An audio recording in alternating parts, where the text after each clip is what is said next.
show that focuses on value. I'm Judith West, and our guest today is Craig Shields, energy expert and author of Renewable Energy, Facts and Fantasies. Okay, I have the title. Before we go any further, Craig, thanks for being on the show, by the way. Tell me something. What's an energy expert? Well, by the way, I don't bill myself as an energy expert. Your PR firm does. Well, I'm a guy who's smart enough to know that I need to speak to experts. And the book, in fact, is a compilation of interviews with 25 subject matter experts. I know a little bit about the range of the technology, the economics, and the political issues that are at stake here, which puts me in a good position to ask decent questions. Precisely. Okay.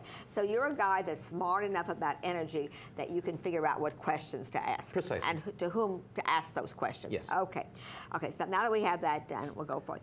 You say in the introduction to your book that while there may be dissension about global warming, are we in it, are we in, very few people do not believe that as a country we have to do something about weaning ourselves off of the dependence on fuel. Sure. Oil. Fossil fuels generally. Fossil fuel. Right. Yeah. Fossil fuel is what? Oil? And coal and natural gas. Well, natural gas is a big discussion about natural gas. So let's leave that out for the moment. We've got plenty of natural gas. Yeah, we have plenty of things to worry about before natural gas. Right. If there's not a lot of mixed feelings about that necessity, how come so little is being done? Well, it's an excellent question, and that's the real purpose of the book. If you want to have an informed, relevant conversation on the subject, you have to know something about each of these areas, a little bit about the technologies, and more to the point, why isn't anything being done about this? Especially when, as you correctly pointed out, there may be a debate among some people about global warming, and I know there are people who don't believe in global warming, but I don't know anybody who doesn't believe in cancer or terrorism, etc. Right. So there's 6 or 8. And I really don't know any American that doesn't feel it's wrong to continue to spend billions of dollars with our enemies getting fuel. That's exactly right. Getting oil. Right, exactly right. So the question remains, why are we doing such a terrible job, especially in the United States and to a lesser degree the rest of the world? But especially in the United States. Right, exactly. Well, as I say, there are economic issues associated with it. If you want to be kind of apolitical, you can say we don't have an appetite for pain. So in other words, if we don't have an appetite to pay more per kilowatt hour in terms of our electricity. And the truth is that it will cost a little bit more. Right now, for instance, wind is coming down in cost, as is photovoltaics and all these other good things, but you're still going to pay a little bit more. So unless we have... Is it going to cost you more gas in your car? Well, more than already $4 a gallon? Well, you get into different areas when you're talking about... So certainly if we stop subsidizing the oil companies, we will ultimately pay more per gallon in terms of gas as well. So there are issues associated with all of this. But at the end of the day, it becomes incumbent upon our political leaders to say, you know what, I'm doing this. This is something we need to do, and its importance transcends the 2-year election cycle. I may not get reelected, but by God, we're going to do this. Yeah. Well, that's part of our whole global country atmosphere right now in this country.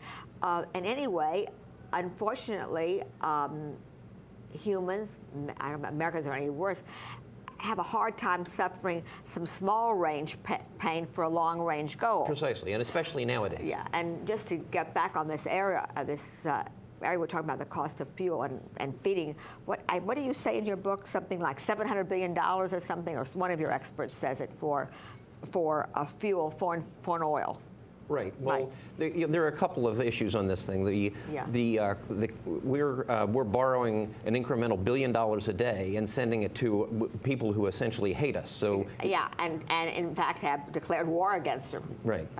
So, but your book says. Oh, and there's something else about your book I want to mention. You believe so much in this topic that even though your book was #1 on Amazon.com, folks can download an electronic copy without cost. Exactly right. What made you such a believer? You're so passionate about that you're willing to give up some money in your own pocket. Well, I appreciate your saying that. And part of it, I suppose, is generosity. Maybe part of it is generosity, but part of it is simply saying this. Look, I'm committed to write a book a year on this, and I'm just finishing up my second book. So while the first one is still around, I figured let's get this in the hands of as many people as possible. And on the website, you can download it. Okay, so you're here now. Let's talk. For one thing, can you define renewable energy? Sure. What is renewable energy? Well, renewable energy is energy that's generated from renewable sources. In other words, sources that will never go away. So we recognize that we're running out of oil, at least easy to find cheap oil. Okay. However, the sun's going to be shining as long as we're around. The wind's going to be blowing. There's geothermal, etc. So nature, natural sources, renewables are natural sources of energy? Yes. The sun, the wind? Yes. Solar panels that come from the sun? Precisely. Anything else? Yes, well, there's what's called geothermal. In other words, getting it from the ground. Precisely, and then you've got hydrokinetics, so extracting the energy from moving water. From moving water. And then you've got millions of flavors, dozens of flavors of biomass. So in other words, taking waste wood and so forth. Yeah, you know, Craig, are these practical? I think most Americans or most folks think that they sound sort of pie in the sky.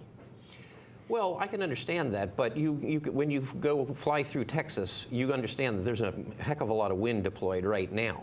Okay, so we are starting to make a dent in this. We're starting to make a dent. Right, exactly. I mean, is this a corny question? Is it as simple as seeing a windmill? Well, I suppose so. I mean, we use an enormous amount of energy in the United States as we speak, right? So, and about 40% of it is for transportation, about 40% of it is for our buildings, and 20% is everything else. So we have an enormous amount of replacement to do over a period of time. And having said that, the key thing that I'd like everybody to understand about this is that we receive 6,000 times more energy from the sun every day than all 7 billion of us consume. So say that again. We receive 6,000 times more energy from the sun every day than we're using right now. Give me an example, if you can. I mean, is there an example of how someone could use energy from the sun? Well, there are two great examples. Photovoltaics is one of them. Say it again? So in other words, the solar panels that you see on people's panels, okay, exactly. Right. So this incident sunlight moves electrons around, and that is, of course, what electricity is. Right. And the other one is... And what can you operate off that solar panel?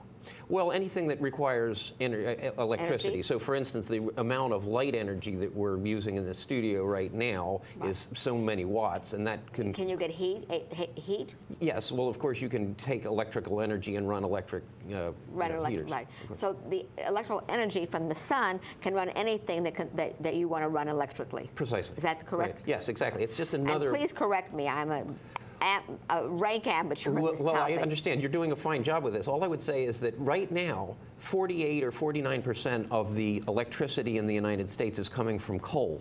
We burn an enormous amount of coal, which of course is costing us a fortune. In particular, there are 13,200 people who died last year directly as a result of breathing the aromatics. You quote that $700 million number is the total cost of dealing with the health issues associated with asthma and lung disease and the other so-called externalities of burning coal. So this is something that's clearly unsustainable. We will not be doing this forever. We cannot do this forever. Yeah, and coal is getting scarcer and scarcer also. Well, yes, except there's a heck of a lot of coal. You go in the surface, it's right on the surface of What does coal do to the environment, Greg? Well, burning coal, there are various issues associated with, obviously there's CO2, which is most people believe is the cause of global climate change, but there are far worse consequences in terms of mercury and so forth of burning coal. If you could write a wish list and you could say the number one thing that as a country we number one way to start. After all, there's a renewable energy and I want to hold up this book again, which can be downloaded. How does it get downloaded? If you just go to the website, you'll be able to find that. Yeah, 2greenenergy.com. It seems like such a forest of things. How do you start one tree at a time? Well, it's an excellent question. If you had, you know, which, well, if I had to pick one, I might even pick electric transportation, because I think that the imperative to knock off our dependence on oil is actually even greater than the imperative to knock off coal. So is that electric car? Yes, exactly. Do you mean an electric car? Yes, exactly. I mean, okay, that's something that people can understand. Yes. And I think that there are manufacturers now that are working toward developing an electric car. Oh yes, right now you can go out and buy a Nissan Leaf or a Chevy Volt or whatever. And then what happens? How do you get power to that? You just go, don't you have to go someplace where you can stick something in? What if you're in the middle of the road and you lose your power? Well, you ask a couple of good questions there. Number one, it literally is as simple as they say. In other words, you can unplug your toaster and plug in your car. So people who have a garage can plug in their cars. And there's a little bit more to it than that, but not much. Not much, okay. And yes, there is what was referred to as range anxiety. In other words, there's a finite amount of range in an electric vehicle, just like there is in an internal combustion engine, but we have ubiquitous gas stations around the United States. We don't have ubiquitous fast charging. So, but we could. Well, we're heading in that direction. Right. So you know, you're kind of a lobbyist for many things that industry hires lobbyists to lobby against renewable energy. Yes, that's true. I mean, I said it kind of in a convoluted way, but the point is, you are lobbying for these renewable energy that comes from nature, and we know that the oil industry and other industries have a very large vested interest in Americans just keeping on doing, the auto industry just keeping on doing what they've been doing. Yes, exactly. How are we going to get past that boondoggle? I honestly don't know, but it's an amazing point that you bring up. The oil industry maintains the largest lobby in the known universe. There's 7,000 people that they've hired to extract favors out of our elected leaders. So it's true that one guy with a voice and a book and so forth and so on. I believe in the one guy theory, so it's okay with me. Well, I appreciate that. But you're right.